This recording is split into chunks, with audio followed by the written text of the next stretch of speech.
Okay. April 2008, San Francisco. Thousands of Tibetans protest the torch relay for the Beijing Summer Olympics. They want to bring global attention to the human rights violations of China, which invaded and now occupies Tibet.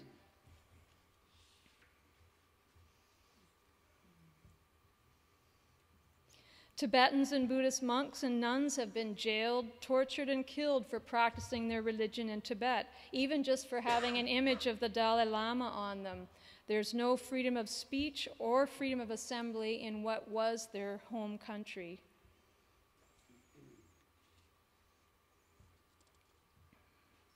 Thousands of supporters line the torch relay route in San Francisco.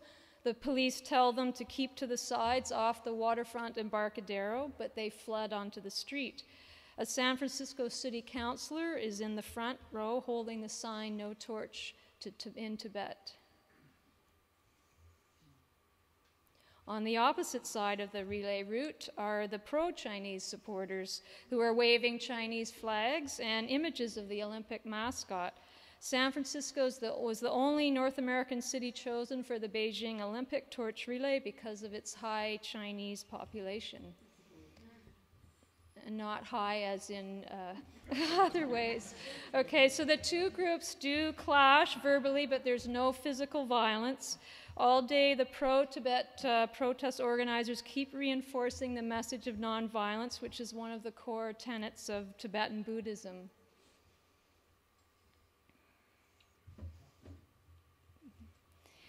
And there's a 20-minute standoff between the police and the protesters. You can really feel the tension and see fear on people's faces.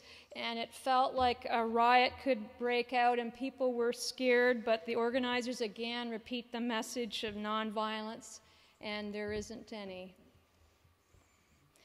But of course, the police are prepared to make arrests. They show up with riot shields and police cars and line up across the street facing the protesters.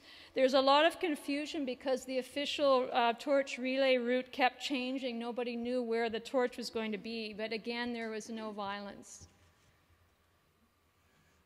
And the international media are running around everywhere, elbowing people, trying to figure out where the torch is going to be. They zero in on this Tibetan woman because she's crying and yelling out and passionately pleading for people to bear witness to the plight of Tibet.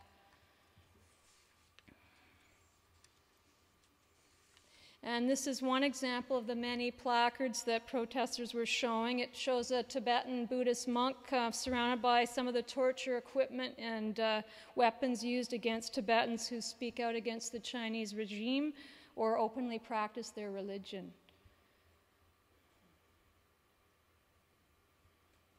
And one of the buildings had the word truth painted down the side. That had nothing to do with the protest, but I just thought it was an interesting visual juxtaposition relative to what was going on that day at the event.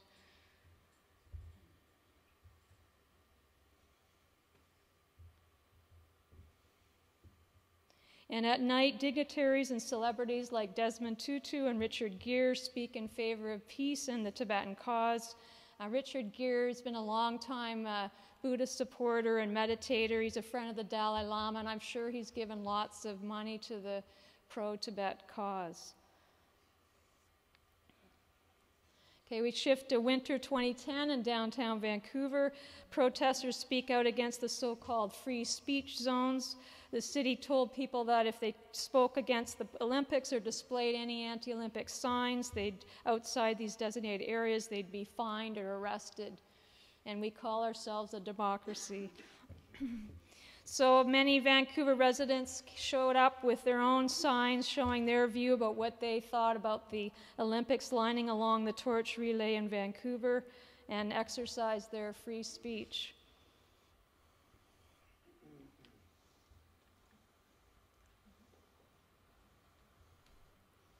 And this informal group showed up in front of the art gallery and just started dancing, which I thought was great. They got their message across on their shirts. And it made me think of that quote from the activist Emma Goldman, "If I can't dance, I don't want to be part of your revolution."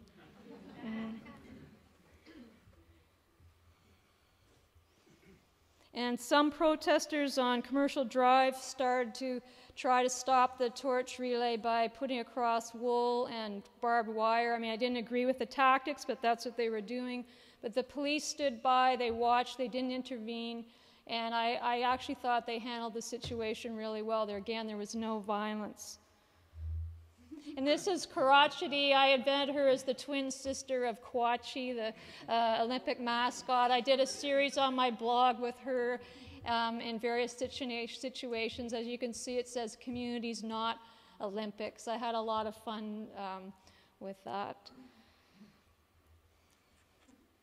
And this is October 2011, the first day of Occupy Vancouver. About 5,000 people showed up for that the first day, including a group from the Sunshine Coast, to protest the disparity of wealth of the 1% versus the 99%.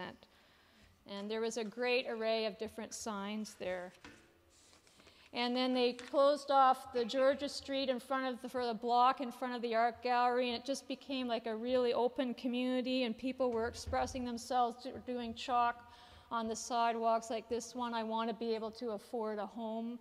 There were kids with hula hoops. It was just a wonderful atmosphere, and you were in downtown Vancouver with no cars. This message really got me because it says that the gap in the rich and poor is growing bigger here than the United States. And in Canada and BC, we often tend to think that everything's better up here than it is in the States. So that sign shocked me. And I really liked this sign at the Occupy Vancouver. It's a quote from Gandhi, who personified the practice of peaceful civil disobedience. First they ignore you, then they laugh at you, then they fight you, and then you win. So I hope that approach works against Enbridge. Thank you.